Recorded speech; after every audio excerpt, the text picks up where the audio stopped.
하물며 영원하신 성령으로 말미암아 흠없는 자기를 하나님께 드린 그리스도의 피가 어찌 너희 양심을 죽은 행실에서 깨끗하게 하고 살아계신 하나님을 섬기게 하지 못하겠느냐.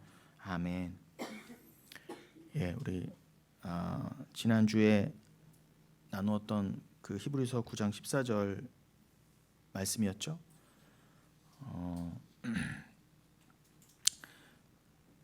그리스도의 피가 어찌 너희 양심을 죽은 행실에서 깨끗하게 하지 못하겠느냐라고 말씀하셨습니다. 성령으로 말미암아 흠없는 자신을 하나님께 드리신 그 그리스도의 피가, 그죠? 그 흠없는 주님의 유일하신 의, 그 보혈이 어찌 우리 양심을, 즉 우리 마음을 죽은 행실에서 깨끗하게 하지 못하겠느냐. 여러분, 이 말씀에서 죽은 행실이라는 게 뭐였죠? 죽은 행실.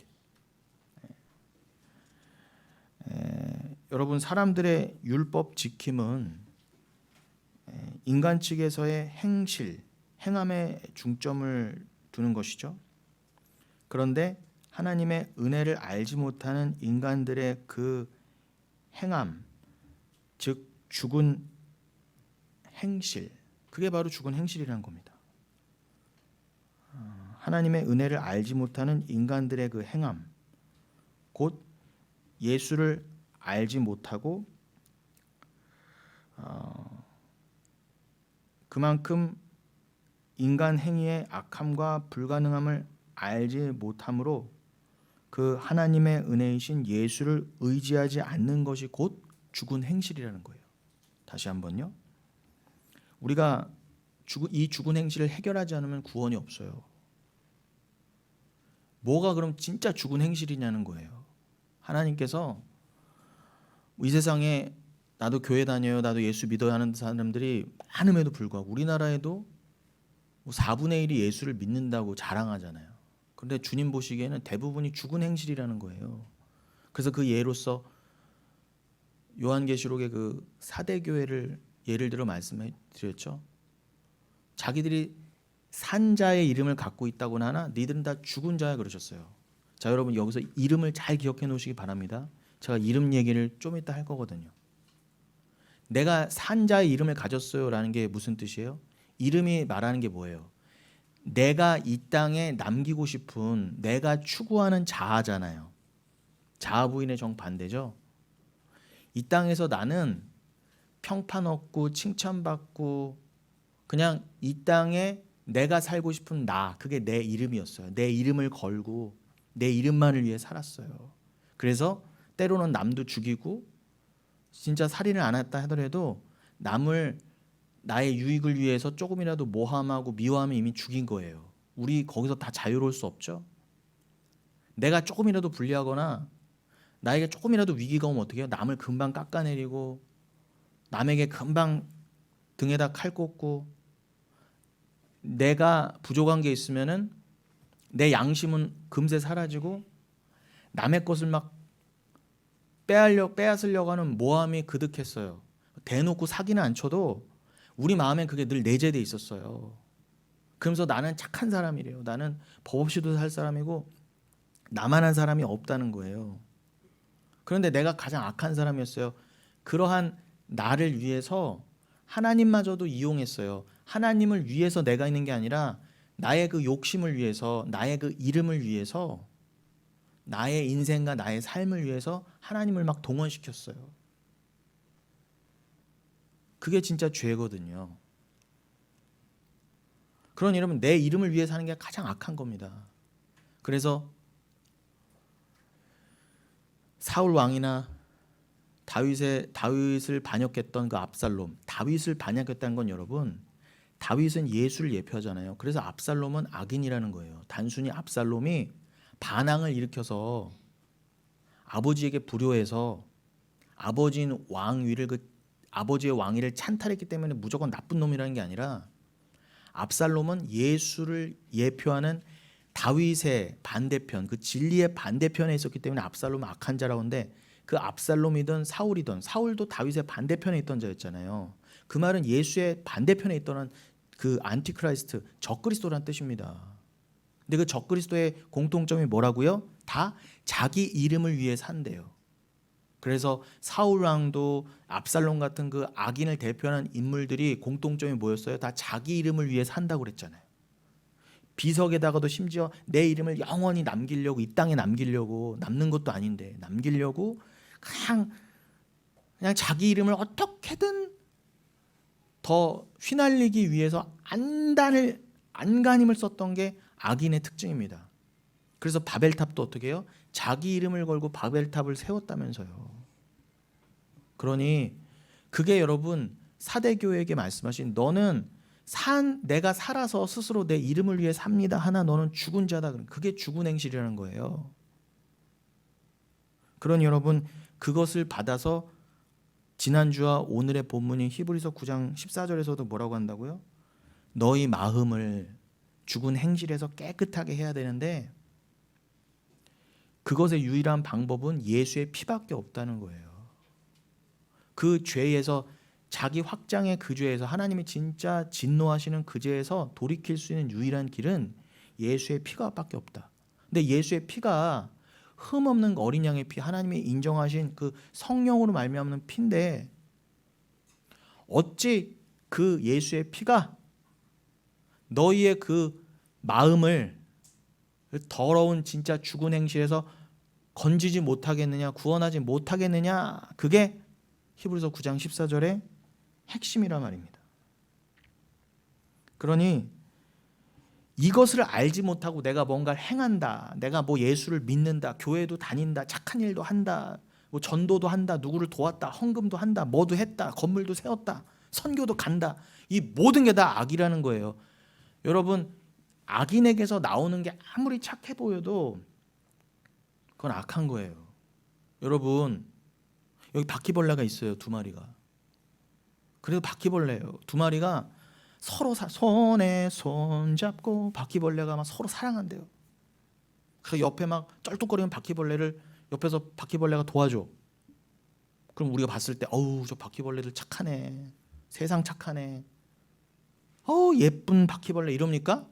어우 잘됐다, 2마리 나왔네. 그냥 팍 죽여야 돼요. 그게 죄예요. 여러분 해적선이 있어요. 해적선이 뭐하러 가요? 해적질하러 가지 뭐합니까? 근데 해적선 안에서 손에 손 잡고 착한 일하고 어우 서로 도와주고 밥도 먹여주고 그래 봐야 그 인간들은 해적이에요. 주님 보시기에는 이 세상은 다 해적선 안에 해적입니다. 우리는요. 쉽게 말하면 다 죽여야 될 바퀴벌레 중에 한 마리일 뿐이었어요. 우리는요. 안수 집사님께서 어제 뭐 옛날에 아파트에, 본인 아파트에 어디에 이렇게 파리떼가 모여 있는 거 우연히 보셨대요.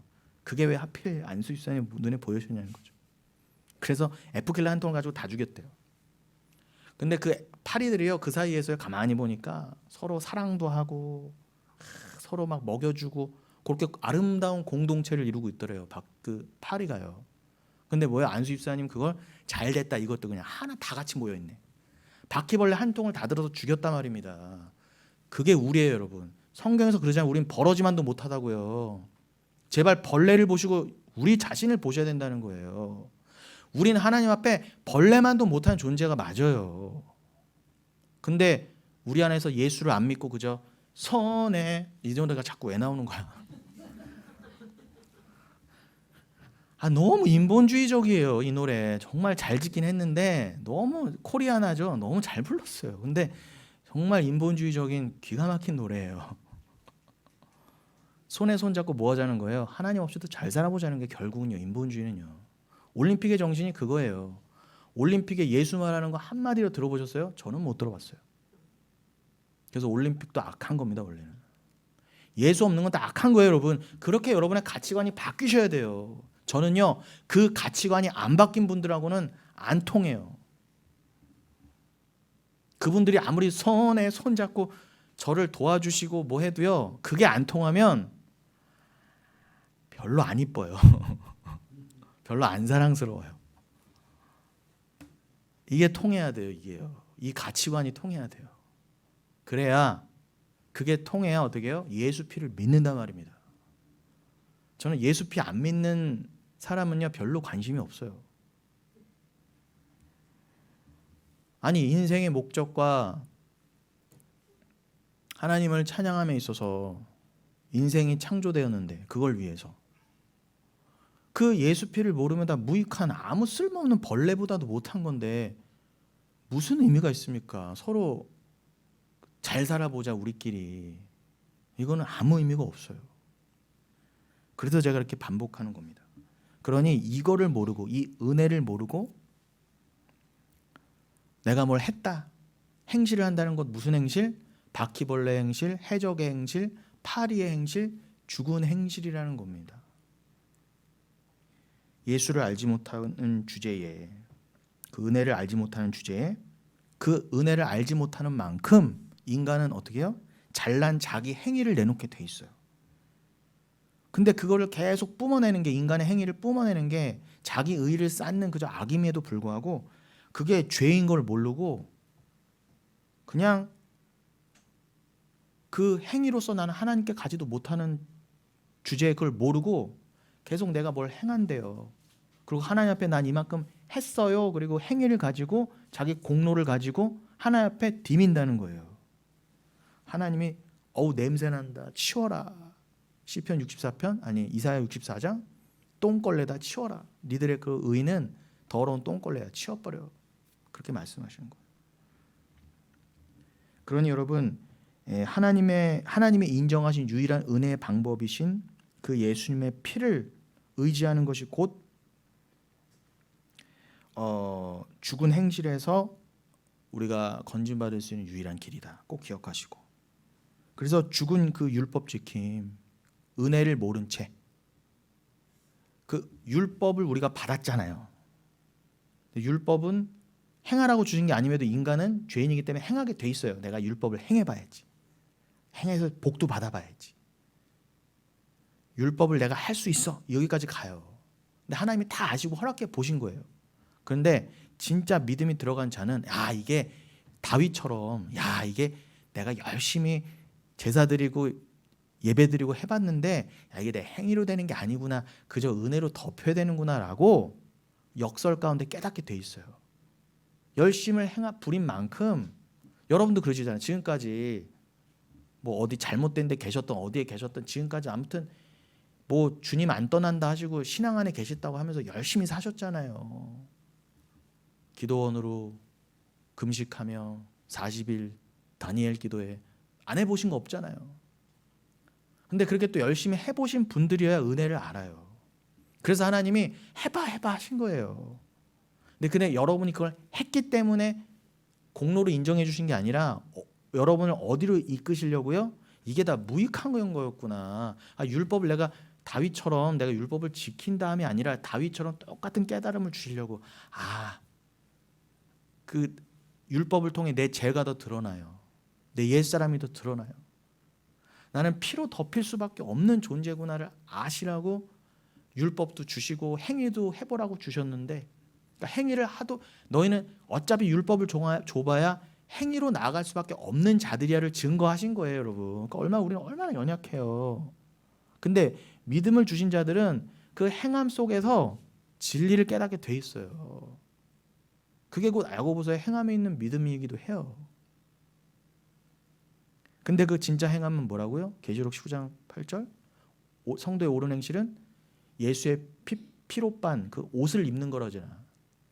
말씀을 입는 것, 예수와 하나 되는 것. 그러니까 내가 거짓된 행실을 하다가 진짜 행위로 나아가게 돼 있어요. 믿음을 받은 자들은요. 이게 내 측에서 내놓는 게 아무것도 아니구나. 아까 집사님 기도해 주신 것처럼 내 측에서 아무것도 주 앞에 드릴 만한 것이 없다는 것이 바로 죄구나. 나에게서 아무리 많은 걸 내놔봐야 그거 다 주님이 원래 주셨던 거고 어떻게 나는 주님이 다 주신 것조차 내 거라고 여기고 내가 했어요. 내가 드렸어요. 그러고 주 앞에 그걸 자랑하면서 내놓는 나. 이게 진짜 죄인이었네. 그러니까 아무런 유익이 하나님께 스스로 될 수 없다는 게 죄였네를 아시게 돼야 돼요. 그래야 그분에게 은혜가 임해요. 야, 이건 죽은 율법 지킴이었구나. 이 예수를 알라고, 그리스도의 피를 알라고, 그 죽은 행실에서 건진받을 유일한 방법을 알라고 율법을 주셨는데 내가 그냥 율법을 겉으로만 지켰구나, 문자적으로만 지켰구나. 야, 이거 내가 어떡할 뻔했는가, 지옥 갈 뻔했네. 그러니까 이렇게 되는 분들이 바로 믿음으로 마음이 깨끗해지는 거잖아요. 요게 진짜 마음이 깨끗해지는 거예요. 요거를 예언하셨던 게, 약속하셨던 게 어디 말씀이라고 제가 골백 번도 더 했죠? 예레미야서 31장, 에스겔서 36장, 새 언약이라고도 했잖아요. 내가 물을 부어, 그 물은 성령을 말해. 물을 부어서, 성령을 부어서 너희 마음을 깨끗이 할 거야. 그러니까 뭐예요? 물은 뭔가를 씻는 용도로서 우리가 확실히 그 메타포로 알 수 있잖아요.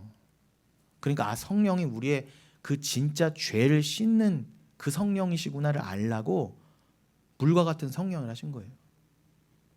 또 그 성령은 불과 같은 성령이기도 하고요. 아무튼 그 성령이 부어져야, 물 붓듯 위에서부터 쏟아 부어져야. 여러분, 물은, 그 은혜는요, 위에서 아래로 진리의 물은 쏟아져 내려줘야 돼요. 그래야 깨끗이 씻음 받을 수 있는 거예요. 그거를 이미 구약에서 곳곳에 예언을 했고, 그것을 특별히 예레미야서 31장이나 에스겔서 36장은 새 언약이라고 해놨단 말입니다. 거기서 그 새 언약의 말씀에서 마음을 정하게 또 깨끗하게 해준다고 하셨는데, 그게 단순히 마음을 떳떳하고 깨끗하게 해서 윤리 도덕적으로 깨끗한 일을 하게 해준다는 게 아니라고 말씀드렸죠. 그것은 성령을 부어주신다는 의미였습니다. 성령을 부어주셔야 비로소 우리의 마음이 진실로 깨끗해질 수 있다는 말씀입니다. 그 마음이 깨끗해지지 않으면 여러분, 우린 죽어요. 왜 지옥 간다고요? 마음이 깨끗해지지 않아서 죽는다고요. 어머, 나는 이렇게 착하게 살았는데 어떻게 더 마음이 깨끗해? 그러니까 말씀을 몰라서 그러는 거예요. 우리의 마음은 예수의 피를 믿는 믿음으로만 가능합니다. 이 마음, 이게 뿌리라고 그러잖아요, 여러분. 하나님 마음의 중심을 보신다. 뿌리기 때문에 여기서 모든 게 나와요. 우리들의 모든 악한 거는 어디서 나온다고? 여기서부터 나오는 거예요. 우리의 가장 중심이 여기서부터. 이 뿌리라고 하는 마음, 이 마음에서 행함이 곧 나오는데, 우리가 겉은 행실은 근사하게 위장할 수 있고 죽는 날까지 남한테 욕 한마디 안 먹고 살 수 있어요. 우리는 그런 삶을 잘 사는 삶이라고 여기고 그냥 교회 다녀도 아닌 척 회칠한 모습은 나한테 욕 안 먹으면 됐지 뭐. 잘 사는 거지 뭐. 그냥 한 인생 잘 살았네. 내가 무슨 흠이 있어. 내가 뭐 그렇게 잘못했어 도대체. 내가 왜 지옥 가야 돼. 그냥 이러고 살아왔단 말이에요. 우린 다. 그리고 이거에 아무도 진지하지 않았어요. 제가 어느 때 가장 답답하고, 아까 뭐가 가장 이쁜 분이라고 그랬죠? 요 가치관이 통하는 자가 가장 이쁜 분이고, 제가 가장 그 라오디게아 교회에게 예수님이 말씀하신 것처럼 어우 역겹다. 넌 뜨겁지도 않고 차갑지도 않구나. 역겹다고 그러셨어요. 토해버릴 것 같다고. 저도 똑같아요. 주님의 마음에 느껴져요. 제가 가장 역겨울 때가 언제냐? 미지근할 때예요.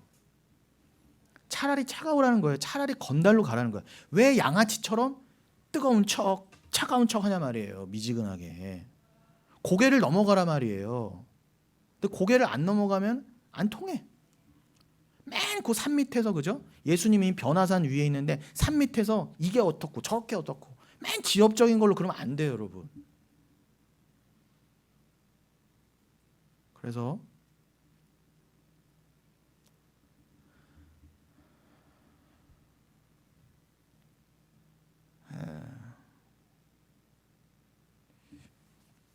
이 마음의 뿌리, 이 아까 그래서 제가 처음에 예배 시작할 때 성시로 읽어드린 부분이 시편 130편이었잖아요.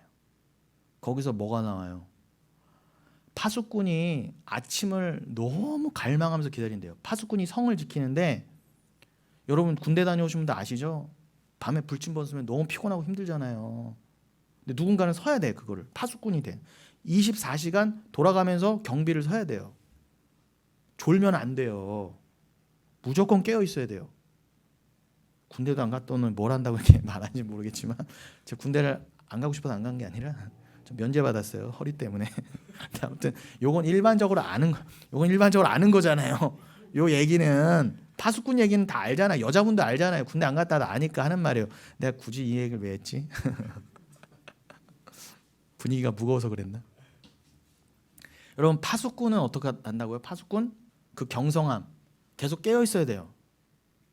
그런데 그 시편 130편에 따르면은 파수꾼이 나 피곤해 이제 좀 자고 싶어요. 밤새 불침번 섰거든요. 그래서 아침을 기다리는데 어떻게 기다린대요? 언제 아침이 오는 거야? 언제 새벽이 오는 거야? 내지는 그 적막한 밤 외롭고 무섭고 뭔가 일어날 것 같은 그 두려움 가운데서 햇빛이 쫙 뜨면은 마음에 안심이 있잖아요. 그 아침을 갈망하고 또 갈망한대요. 그런데 하나님 뭐라고 하세요? 파수꾼도 그렇게 갈망하는데 니들이 나한테 얼마나 갈망하니? 그 뜻이에요. 여러분 하나님께 대해서 여러분이 뜨겁기를 파수꾼이 아침을 기다리는 것보다 최소한 그것보다 뜨겁지 않잖아요? 하나님 여러분에서 역겨워하십니다.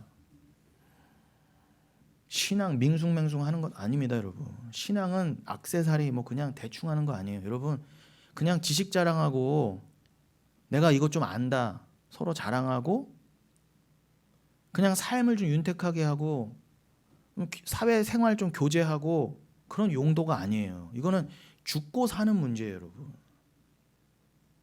여러분 그냥 신앙생활 멋있게 하려면요 굳이 그리스도의 피 안 믿어도 돼요. 굳이 예수 피 안 말해도 적당히 믿고 살 수 있어요. 적당히 착한 척하면서요. 적당히 행위하면서 적당히 아는 척하면서 나 적당히 어떨 때는 나 말씀도 많이 한대. 막 자랑도 있고요. 나 몇 독이나 했다고 막 그래요. 진짜 그리스도의 피는 쥐뿔 아무것도 모르는데 성경은 달달달 외우는 들 많이 봤어요. 근데 제가 늘 말씀드리지만 여러분이 평생에 1독을 안 하셔도 어차피 말씀을 예수로 받으면 다 받은 거예요. 왜냐하면 말씀을 다 예수로 연결돼 있거든요. 그래서 창세기 1장 1절만 믿으셔도 계시록 22장 21절까지 다 여러분의 것이 된 거란 말입니다. 굳이 여기저기 지식적으로 모르셔도 괜찮아요. 예수를 아시면 돼요. 근데 예수도 모르는데 파수꾼처럼 갈망도 안 해. 예수를 모르니까 예수를 갈망하지 않는 거예요. 미지근해요. 가장 역겨운 거예요. 주님 보시기에. 우리 영혼교회는 그러시면 안 돼요. 곧이에요. 곧 여러분. 곧입니다.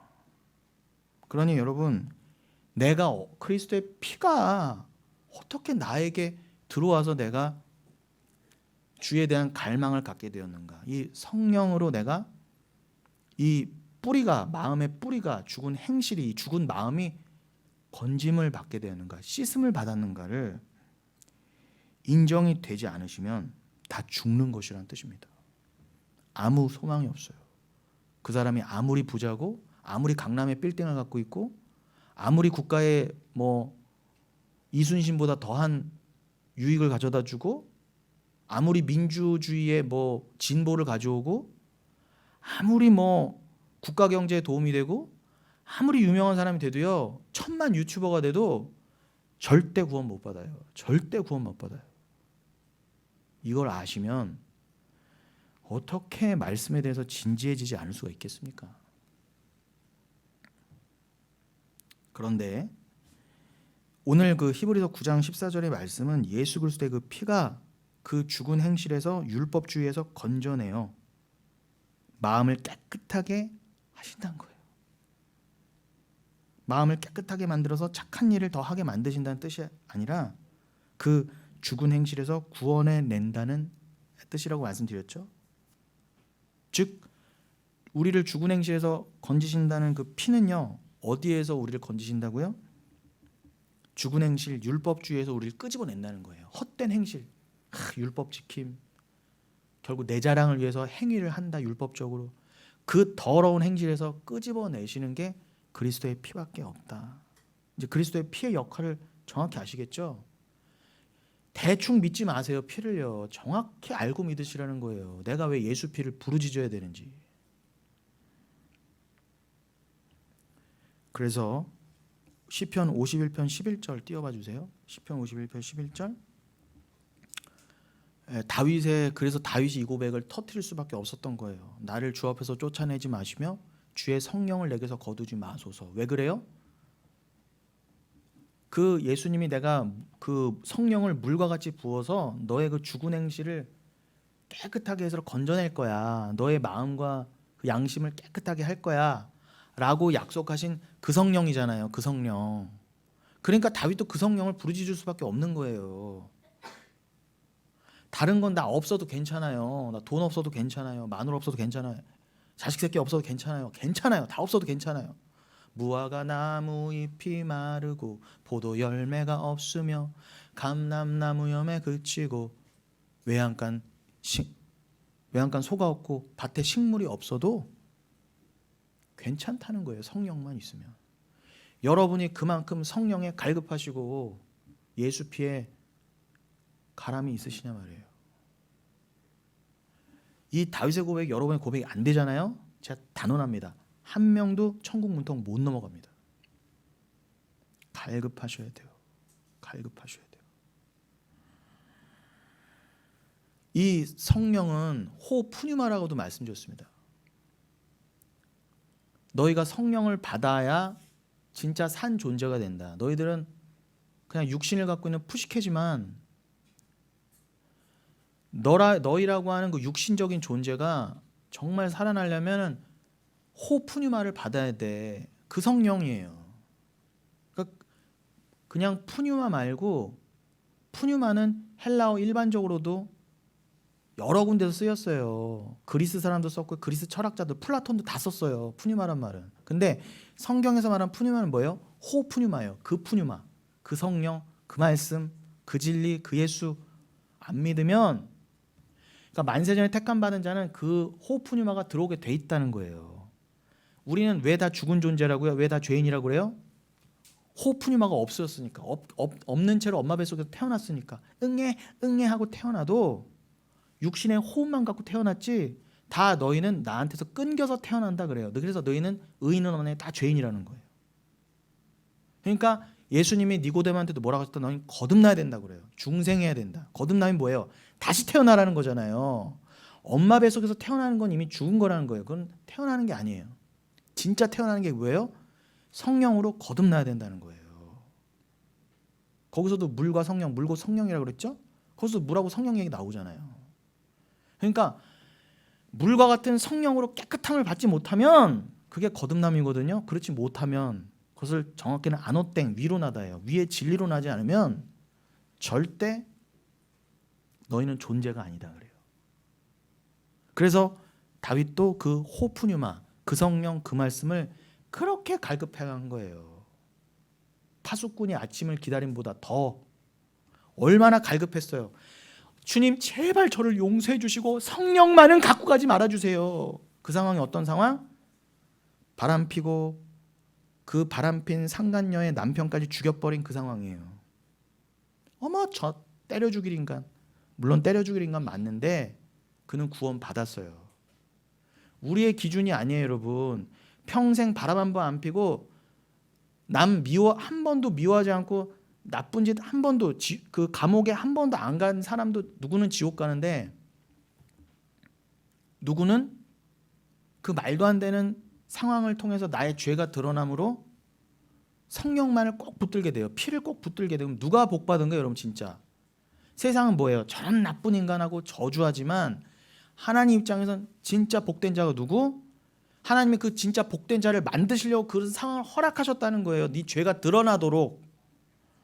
다른 사람들은 나는 그런 죄 상관없어요 하고 아닌 척하고 살아가지만 나는 그런 죄와 상관없어요 라고 아닌 척하고 살아가지만, 하나님이 택한 자는 어떻게 해요? 쫙 하고 그 사건이 일어나도록 확 휘저으시는 거예요. 너 그렇게 점잠 빼지 마. 네가 뭐 그렇게 대단한 인간인 줄 알아? 네가, 나는 좀 괜찮은 사람인 줄 알았는데, 다윗이 어떻게 해요? 딱 예쁜 여자 하나만 봐도 금방 넘어갔잖아요. 그러니까 정말 이 고백이 나오도록 사랑하시는 자는 눈물 가운데라도 그런 넘어지는 상황을 만드신다예요. 근데 하나님과 관계없는 자는요, 평생을 그저 뭐예요? 나는 이렇게 착한 사람하고 그냥 살다가 예수님 한 번도 제대로 의지하지 않고 그냥 지옥 가게 만드는데, 누군가는 그렇죠? 너는 원래 이런 인간이었어라고 상황을 허락하신다는 거. 그럼 만세전에 계획돼 있다는 거. 그럼 여러분 정말 성경을 잘 읽고 저의 말씀을 잘 들으셔야 돼요. 하나님의 죄의 조성자라는 그따위 말이 아니라, 그러니까 뭐가 진짜 복이냐는 거예요.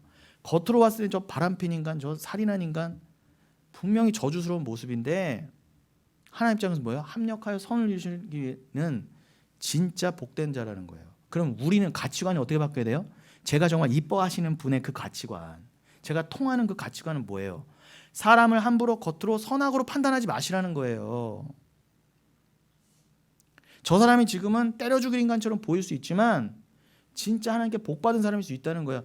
최소한 우리 측에서는 판단하시면 안 된다는 거예요. 제 말은요. 그 가치관을 갖고 계신 분들이 저는 좋아요.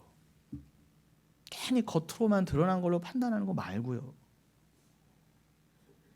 나도 판단받아야 되는데 누굴 크리오, 누굴 판단합니까? 감히요. 그게 로마서 2장 초반의 말씀이잖아요. 판단하는 그 판단 하지 말아라. 산상수훈에 어떻게 해요? 그 판단은 너희 다 판단받을 것이다 그러잖아요. 여러분, 우린 절대 판단하면 안 돼요. 모든 걸 판단하시면 안 돼요. 여러분들에게는 허락되고 필요한 건 뭐밖에 없다? 그냥 예수 피를 믿는 것밖에 없어요. 그리고 이 고백하시는 것밖에 없다고요. 나에게서 성령을 거두어가지 마소서. 이 성령은 어떻게 해요? 만세전에 주시기로 작정된 것. 그래서 하나님은 이것을 다시 거두어 가실 일은 없지만 그냥 신인 동영역적 표현으로 마치 다윗이 이거 하나님 거둬가면 어떡하시지? 그냥 그런 애타는 마음으로 붙잡는 것처럼 보이지만 그건 우리 측에서의 이해인 것이고요. 하나님 측에서는 뭐라고요? 거두어 가실 리가 없어요. 여러분, 한 번 받으신 성령 절대로 안 나가요. 걱정하지 마세요. 내가 기도원이라도 가야 성령이 계속 머물러 계시는 거 아니야? 성령 어디 가셨어? 도대체 성령. 롤롤롤롤 성령 충만 다시 재충만. 성령 충만에 재충만이란 말이 도대체 어디 있어요? 어디 나온 말이에요 도대체? 근데 다 넘어가 글로. 다 넘어가요. 희한해요. 아니에요 여러분. 성령 안 뺏깁니다. 그게 담대함인 거예요. 믿음에.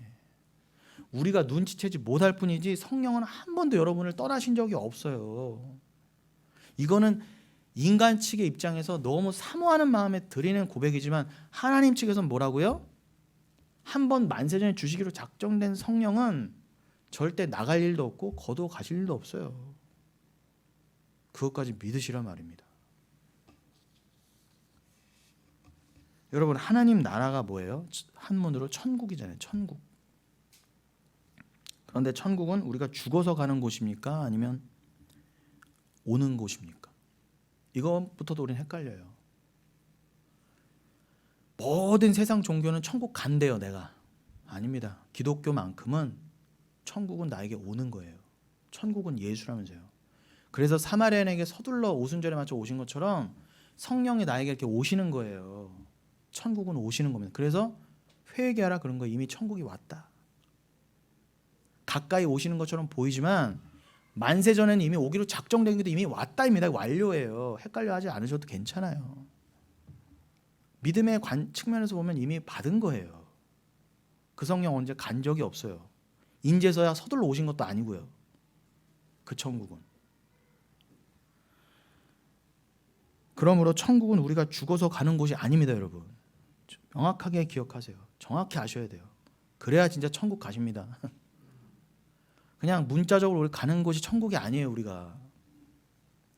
우리가 죽어서 간다, 우리 영혼만 간다는 식의 말은 다 헬라 철학, 그 플라톤 철학의 이원론에 근거해서 사람들이 추론하는 내용을 다 그냥 과장이고 다 그냥 지어낸 얘기들이에요. 그것도 유명하다는 철학자들이, 천재들이 만들어냈다는 게 그 정도 수준밖에 안 되는 거예요. 천국 간다, 내가 호로롱 이데아로 간다, 이런 식으로요. 아닙니다 여러분. 기독교는 그렇게 가르친 적이 단 한 번도 없어요. 천국은 나에게 오는 거예요. 침노에 들어오는 거라 그랬죠. 비아제타이. 나에게 침노에 들어오는 거예요. 내가 침노에 간다가 아니라. 그 원형인 비아조, 그게 비아제타이 수동형으로 쓰였지만 헬라어만큼은 뭐예요? 중간태 내지는 혼동태가 있다고 그랬잖아요. 겉으로는 천국이 침노하는 것처럼 보이지만 원래 의미는, 그 단어의 원래 의미는 천국이 나한테 침노에 들어온다예요. 근데 이걸 모르니까 그냥 막 잘못 번역해서 우리가 천국을 침노에 들어간다 이런 식으로 헷갈리게 만들어 놓은 것뿐이에요. 그도 그럴 것이 인본주의자 입장에서 너무 좋은 거예요. 열심을 부추겨서 여러분의 열심으로 천국을 공격해 들어가십시오. 천국은 침노하는 자일 것입니다. 얼마나 부려먹기 좋아요. 빼먹기 좋습니까? 얼마나. 아니라니까요, 여러분. 그래서 왜 제가 이 말씀을 드리냐면 좀 전에 그 호푸뉴마를 받은 진정산 존재, 그 얘기를 강화시키려고 제가 지금 이 말씀을 추가로 드리는 거예요. 성경이 기록될 당시만 해도 헬라 철학이 전 세계에 지대한 영향을 미치고 있었기 때문에 이방 교회는 거의 다 헬라 철학의 영향을 받고 있었습니다. 그래서 사도들이 이해하기 쉽게 설명하기 위해서 헬라 철학을 인용해서 쓴 것뿐이에요.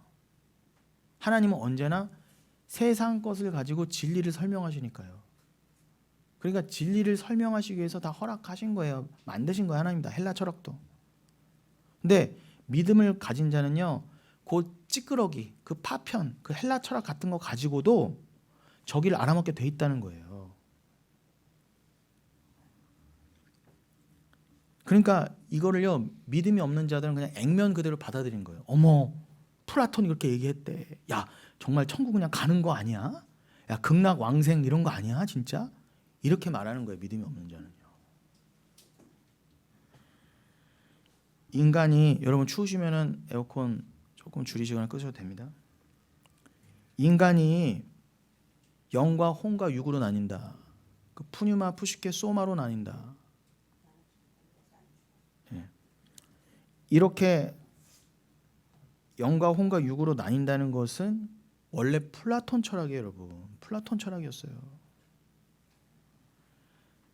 사도 바울이 인간의 전인이 하나님의 구원의 대상이 된다는 것과 우리에게는 옛사람이 존재한다는 것을 설명하기 위해서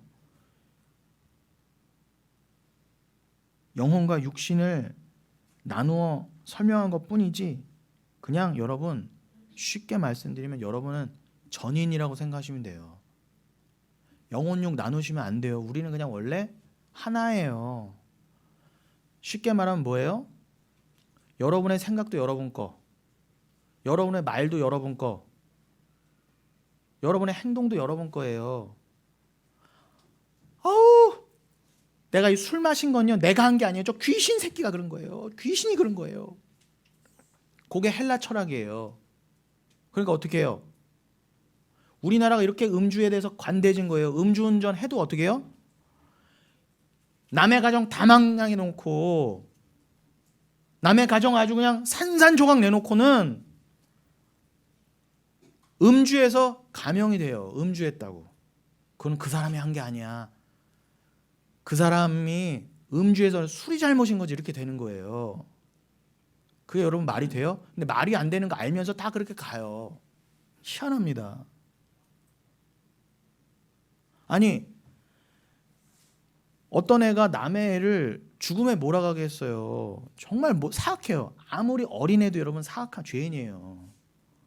어린애라고 뭐 그렇게 사실 그렇게 어린애기 때문에 덜 악하고 희망이 있는 거 아니에요, 여러분. 애들이 더 사악해요. 근데 어떻게 해요? 아유, 기회를 주자 이런 명분으로 그냥 집행유예 때리고 말아요. 근데 제가 뭐 꼭 저런 인간은 더 막 악독하게 다뤄야 되죠, 꼭 이렇게 이분법적으로 말하는 게 아니라 제가 말씀드리고 싶은 요지는 뭐냐, 그런 법체계 안에도 다 그런 게 들어가는 거예요. 인간을 다 나누는 거예요. 영혼육을요. 영혼육으로 나눈다, 영육으로 나눈다. 근데 그게 우리 기독교 안에도 스며들어서 어떻게 해요? 아우 나는 착하고 순결하고 괜찮은데 귀신이 내가 감기 든 것도 저 감기 귀신 때문에 그런 거래요. 심지어 이렇게까지 가요. 여러분 말한 것도 나고요. 술 먹은 것도 나고요. 다 나예요. 내가 죄인이어서 그런 거예요. 내 마음이 이미 죄이기 때문에 무엇을 말하든지 무엇을 먹든지 뭘 하든지 다 죄밖에 나올 수 없다는 뜻입니다. 그런데 이 악독한 인본주의가 어떻게 해요? 인간은 고결하다, 인간은 착하다, 인간은 예수 피 없이도 괜찮다를 말하기 위해서 영혼육을 나눠 놓는 거예요. 그리고 그것을 기독교 이단은 어디까지 나갔어요? 다 귀신짓이래요. 그리고 그냥 사단아 물러가라 이러고 있는데 그거를 우리까지 쫓아내려고 그래요. 그렇지 않아요. 내가 악이라니까 여러분. 내가 주 앞에 죄인이었는데, 내가 죄인의 괴수고 내가 사단이었는데 누가 누구를 뭐라 합니까 도대체. 영적 전쟁은 나에 대해서 침노에 들어서서 나를 죽여가시는 그 전쟁인 것이지 내가 허공에다 대고 귀신아 물러가라 예수 피 뿌리는 게 아니란 말입니다. 그거는 무당이나 하는 짓이에요 여러분. 무당짓이에요 그거. 아니 무당들이 닭피 뿌리는 거랑 뭐가 달라요 도대체. 똑같은 거지. 근데 이거 속으시면 안 돼요. 이거는 다 여러분 우리가 뭐 그죠? 방언으로 기도하면 나는 가만히 있는데 롤롤롤롤롤 영이 기도한다. 말도 안 되는 소리예요. 그거 다 갈라치기 위해서 하는 그런 얘기예요. 그럼 그 기도하는 난 뭐고 도대체 내 안에 내가 모르는 그 영은 또 뭡니까? 나의 육신은 가만히 있고 영혼은 하나님과 대화를 한다는 말은 다 헬라 철학 내지는 영지주의에서는 헛소리일 뿐입니다. 영혼은 순결하고 육신은 악하고 더럽다는 이원론을 바탕으로 성경을 해석하려고 하면 여러분 안 돼요. 여러분 전인으로 보셔야 돼요. 오죽하면은 기존 말도 안 되는 교회에서도 전인 구원을 말하는데 여러분 전인으로. 근데 말은 전인 구원을 말하는데 왜 성경 해석은 도대체 다 영혼육을 나누냐 말이에요 도대체. 좀 이해를 못 하겠어요. 일관성이 없잖아요. 다 모순되잖아요 여러분. 그러니 그냥 전인이라고 생각, 그냥 나는 나예요. 육신을 포함한 나, 영혼과 육신 전체가 나인데 이 껍데기, 육신을 나중에 하나님 바꿔주시는 거예요. 그래서 뭐예요? 우리는 질그릇 안에 보배라는 거예요. 나는 그냥 질그릇이었는데 내 안에 보배가 들어오게 해주셨어요. 이거잖아요. 그죠? 나는 성령을 칼급하니까 내 안에 호프니와 성령이 들어오셨어. 그래서 고린도후서 4장 7절 나는 그냥 질그릇인데 아무 쓸모도 없는 건데 담긴 거예요. 그럼 여러분 그릇의 정체성은 어디서 나오는 거예요? 하나님이 여러분 아무리 우리가 뭐 내가 금으로 만들어졌어요. 난 금이에요 해도 하나님이 그 금그릇 가져다가 요강으로 쓰면 그냥 그 금그릇은 요강 딴짓밖에 안 되는 거예요. 그러나 여러분이 아무리 질그릇같이 연약해도 그 안에 예수를 담아주시면 그 질그릇은 가장 보배로운 그릇인 거잖아요. 그러니까 그릇의 가치는 뭐에 담겨 있다? 내 측에서 나오는 게 아니에요. 그 그릇에 담기는 그게 진짜 보화라는 거예요. 그 예수를 갖고 계시냐 말이에요. 그리고 나중에 어떻게 해요? 나는 죽고 없어져야지. 나는 쇠하여져야. 갈라디아서 2장에서도 계속 말씀하시는 거고 곳곳에서 뭐예요? 나는 쇠하여져야 나의 약함이 주의 강함이라. 질그릇이 깨져야 내 고난으로 깨지고 자기 부인으로 깨져야 내 안에 담긴 예수만 드러날 거 아닙니까? 그걸 계속 드러내시다가 어떻게 해요? 나중에는 종말의 안성 때에는 우리를 완전히 옛사람을 옛 육신도 파삭하고 다 없애버리시고 넌 예수구나. 네가 예수를 담고 있었구나. 담지하고 있었구나. 그렇게 의롭게 여겨주셔서 어떻게 해요? 그 질그릇이 깨진 그 자리를 완전히 새로운 이 땅에서는 뭐 썩고 아무리 루이비통 갖다 붙이고 샤넬 발라도 안 되던 그 육 대신에 완벽하게 새로운 육을 입혀주신다 해요. 그래서 또 영혼육을 완전히 전인 구원으로 만들어 주신다 해요. 그 질그릇을 다 거두어내시고 이렇게 믿으셔야죠. 자꾸 육신과 영혼을 나누려고 하는 것은 이방 사상입니다. 또한 자기의 더러움을 합리화하려고 하는 인간의 악한 마귀적 본능입니다.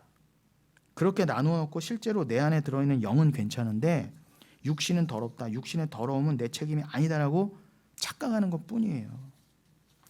여러분 마태복음 15장 11절로 14절 열어주세요. 마태복음 15장 11절로 14절. 잘 들어보십시오. 입으로 들어가는 것이 사람을 더럽게 하는 것이 아니라 입에서 나오는 그것이 사람을 더럽게 하는 것이니라. 분명히 말씀합니다. 내가 더러운 거는 뭐예요? 외부로부터 더러워지는 게 아니에요. 주님이 말씀하시는 뭐예요? 너희는 원래 더러웠다예요. 너희는 원래 죄인이라는 거예요. 절대 내 밖의 존재 때문에 내가 나는 원래 깨끗한데 내가 더러워졌어가 아니라는 거예요. 입에서 나오는 그것이 사람을 더럽게 하는 것이냐. 여러분 안에서 나오는 게 더러움의 증거라는 거예요. 내 마음이 이미 더럽기 때문에, 뿌리가 썩었기 때문에 입에서는 늘 악독한 말만 나오게 돼 있던 거예요. 불신앙의 말, 예수의 피를 믿지 않는 말, 더러운 행실의 말. 겉으로는 사탕 발림의 말일 수 있어도 당신은 사랑받기. 여러분, 인본주의의 말이 얼마나 달콤해요. 얼마나 우리를 부추겨 줍니까? 손에 손잡아. 너무 아름다워요. 그런데 그건 이미 악독한 말이라는 거예요. 이에 제자들이 나와 가로되, 이 이해 못한 제자들이 엉뚱한 소리 말해요. 바리새인들이 이 말씀을 듣고 걸림이 된 줄 아시나요? 여러분, 제가 지금 전해드린 이 예수의 말을 전해드리면요, 다 걸려 넘어지게 돼 있어요. 100이면 100. 여러분 성령 안 받으시면요, 제가 전하는 말에 다 걸려 넘어지게 돼 있다니까. 그 예수는 걸려 넘어진 돌이 된다고요. 여러분이 원래 죄인입니다. 근본 죄인이어서 여러분 안에 있는 것이 더러운 것이지 여러분 밖에 있는 것이 여러분 더럽힌 게 아닙니다라고 말하면 100이면 100 다 넘어지게 돼 있다니까요. 심지어 제달까지 와서 뭐라고 했어요? 아, 주님 정말 장사 안 되게 왜 이러세요? 손님 떨어지게 왜 이러세요 도대체? 교회 안 되게. 지금요 바리새인들이요 예수님의 그 말 듣고요 엄청 무지하게 지금 시험 받아서요 화난 거 아세요? 오히려 바리새인들을 변호해 줬다니까요. 이게 오늘날 교회입니다. 바리새인들이 이 말씀을 듣고 걸림이 된 줄을 모르시나이까 주님? 아시는 거예요? 모르시는 거예요 주님? 주님을 좀 책망하고 있잖아요 감이요. 13절 예수께서 대답하여 이르시되 심은 것마다 내 하늘아버지께서 심으시지 않은 것은 뽑힐 것이니 그냥 두라. 그들은 맹인이 되어 맹인을 인도하는 자로다. 만일 맹인이 맹인을 인도하면 둘이 다 구덩이에 빠지리라 하시니 그러셨어요. 이거 누구 보고 하신 말씀이에요? 바리새인들이요. 바리새인들 보고 맹인이래요. 저 구덩이에 빠진 자들. 맹인인 주제에 맹인을 인도한대요. 깨끗이 살자. 바리새인들이 그랬잖아요. 종교 행위 열심히 하자. 율법 열심히 지키자. 제사 열심히 지내자. 그러면 하나님이 우리를 기뻐하시고 복 주실 거야. 왜? 우리는 선민이니까. 우린 그런 자격이 있고 그럴 능력이 있어. 하자 그랬는데 예수님이 거기에 대해서 뭐라고 그러세요? 초치신 거예요. 그냥 놔둬라. 쟤네는 맹인이야. 저 맹인들 따라가는 자들도 전부 같이 구덩이에 빠져 죽을 거야 그러셨어요. 그게 무슨 뜻이에요? 아무리 저들의 행실이 근사하게 보여도 우리 하나님이 심으신 자들이 따로 있거든. 그거 아닌 건 다 뽑힐 거다 그러세요. 분명히 말씀하시죠. 바리새인들이 나는 스스로 나무라 그래요. 난 열매도 맺는다. 난 의롭다. 나는 나무다 그래요. 그러나 하나님 보시기엔 뭐예요? 예수님 보시기에는 만세저에 하나님이 심으시기로 작정된 나무가 있다는 거예요. 하나님이 직접 심으신 나무가 있대요. 그거 외에는 다 가래지처럼 뽑힐 거야 그러세요. 그러니 여러분 바리새인들 행위주의자는 뭐예요? 자기가 하나님께 심긴 척하고 스스로 나무인 척하는 거예요. 그러나 알고 봤더니 뭐인 거예요? 나무가 뭘로 설명해야 돼? 지가 스스로 파고 지가 그냥 심긴 거야. 하나님이 심어주신 게 아니라요. 하나님과 관계없는 나무는 다 뽑힐 거라 그러세요. 다 불구덩이에 지옥불에 넣어버릴 거야. 근데 그렇게 지옥불에다 한꺼번에 넣어버리기 위해서 어떻게 해요?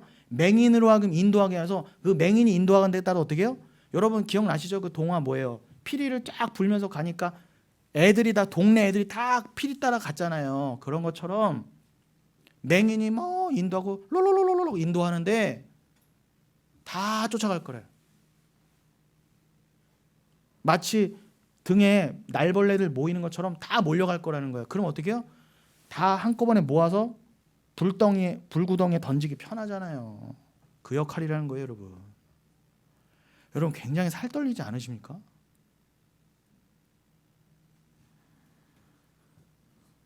주님의 작정 가운데 택함 받지 않은 건 다 뽑아버릴 거야.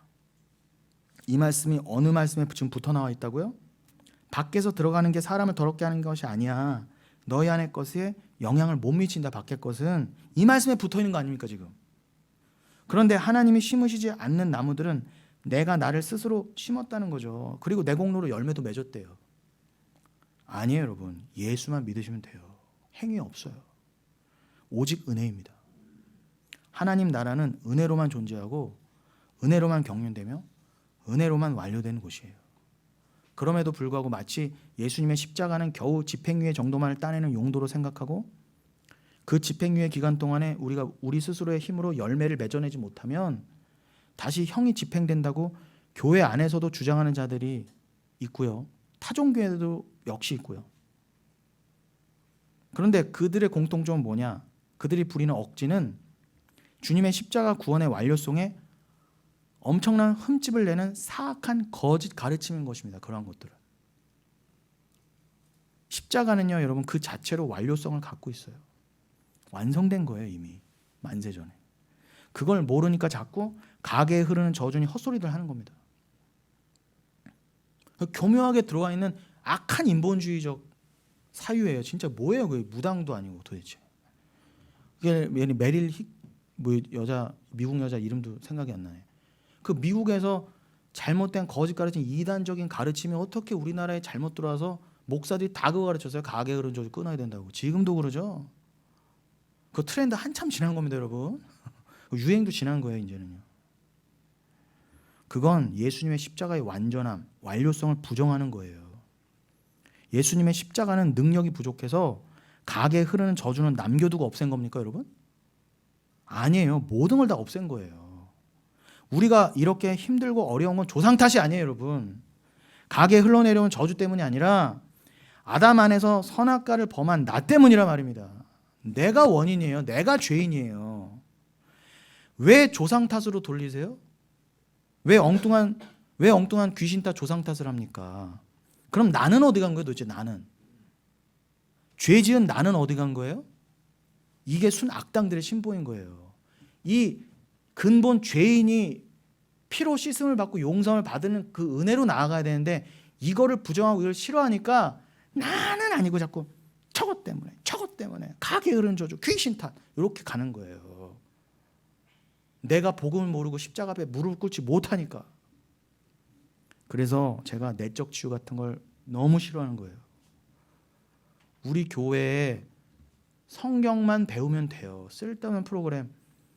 아니 말씀을 더 배우기 위한 프로그램이면 오케이. 그런데 그저 교회를 위해서 잘 뭐 써먹기 편한 자들을 만들어내기 위한 뭐 제자 훈련, 내적 치유 이런 거 다 저는 알파 훈련 이런 거 저는 경멸합니다. 아니 예수님이 십자가에서 완전히 다 치유하고 가셨다는데 테텔레스타이 다 이루셨다면서요. 난 다 이루었다. 근데 이걸 안 믿는 거예요. 또 뭘 치유받아야 돼요? 맨날 모여서 또 찔찔 짜면서 뭐 옛사람 뭐 십자가에다가 뭐 또 태워서 뭘 내적 치유가 다 그런 짓 해요. 그 심리 치유보다도 못한 거예요, 여러분. 그냥 돈 주고 어디 저기 심리 치료 센터 가세요. 차라리요. 그거는 성경적인 근거도 없는 거예요. 복음을 모르니까 그런 겁니다. 나는 완전히 사면받았다는 걸 모르니까 또 뭔가 치유받아야 될 것 같은 거예요. 지난주에도 나눴죠. 요한일서 4장 18절. 두려움이 있는 자는 형벌을 받게 돼 있어요. 그 두려움을 계속 갖고 있으면 여러분 형벌, 지옥이라니까요.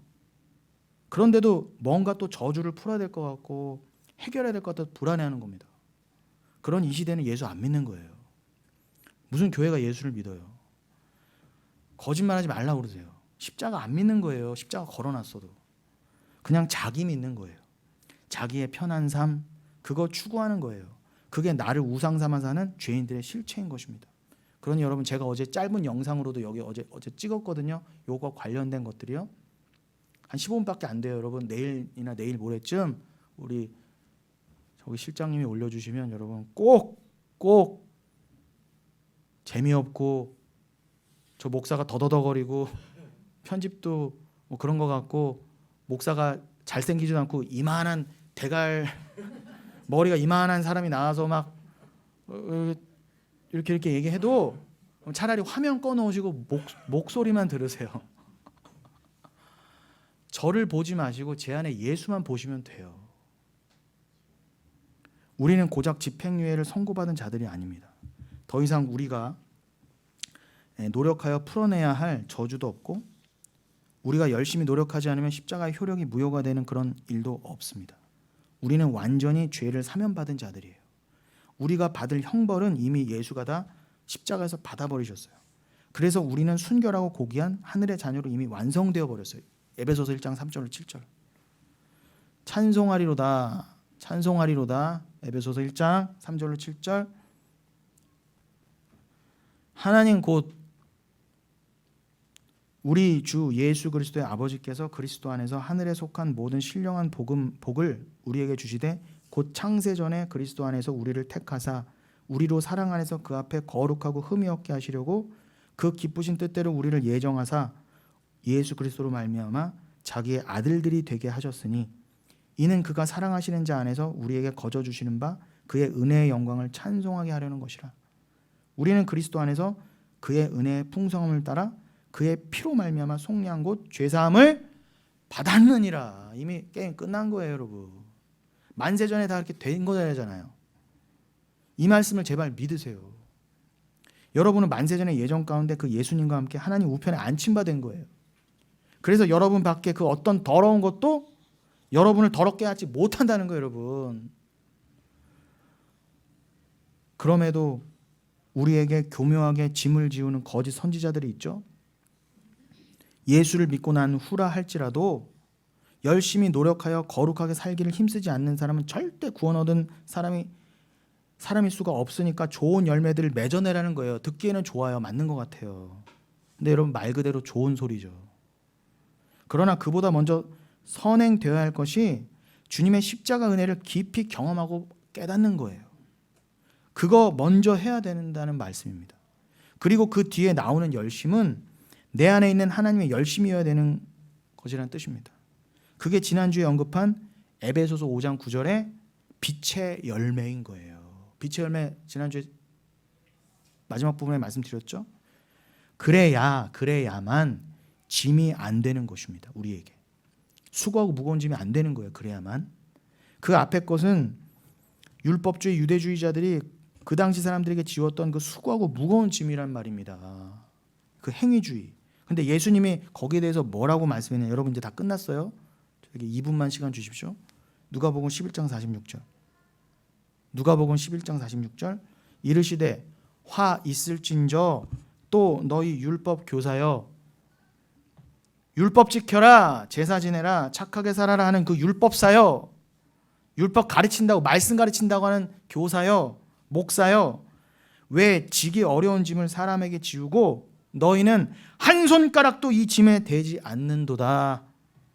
그 율법이 아무런 도움이 안 된다는 거예요. 율법 지키며. 그러면서 짐만 계속 지운다는 거예요. 그 거짓 교사들이. 그리고 제가 자막으로는 못 넘겨드렸는데 실수해서 제가 마태복음 23장 13절로 15절 읽어드릴게요. 외식하는 서기관들과 바리새인들이여 너희는 천국 문을 사람들 앞에서 닫고 너희도 들어가지 않고 들어가려 하는 자도 들어가지 못하게 하는도다. 화 있을진저 외식하는 서기관들과 바리새인들이여 너희는 교인 한 사람을 얻기 위하여 바다 육지를 두루다니다가 생기면 너희보다 배나 더 지옥 자식이 되게 하는도다. 이거예요. 지들도 천국 못 들어가고 그런데 천국은 딱 막아놓고 혹세무민시켜서 어떻게 맹인을 인도하는 거예요. 지옥으로. 그러한 자들에게 이 율법 교사요. 행위를 가르치는 자요. 왜 니들은 그 짐을 해결하지 못하고 더 짐을 왜 성도들에게 지우느냐 그렇게 하는 거예요. 여러분 이 예수님이 하신 말씀을 꼭 기억하시고 그 율법이 수고하고 무거운 짐을 내려놓는데 조금도 도움이 안 됩니다. 우리는 예수만이 흥하고 나는 쇠하여가는 자들로 운명 지어진 자들이에요. 자기 부인이 성도의 진짜 정해진 운명이라 말입니다. 여러분은 그렇게 여러분이 성도라면 어떤 운명이 지어졌다고요? 여러분은 쇠하여지고 나는 질그릇이니까 깨져가고 예수만이 흥하는 그 운명이 다 된 분들이에요. 그 운명을 믿으세요. 나 이 운명에서 벗어날래. 이건 그 성도가 아니에요. 다른 운명 뭘 믿으십니까, 여러분 도대체? 교회에서는 이 운명만 가르쳐드리면 돼요. 이게 성도의 삶에서 안 드러날 수가 없어요. 성도는 자기의 이름을 위해 살도록 지어진 존재가 아닙니다. 그건 죄예요. 그러니 넓은 문으로 가는 세상은 우리가 가는 길을 알지 못합니다. 절대 소통할 수 없어요. 그래서 저는 그들을 보면 토가 나오는 거예요. 아무리 착해 보이는 공부 많이 한 목사라고 해도 이거 안 가르쳐주면 저는 토가 나오는 거예요.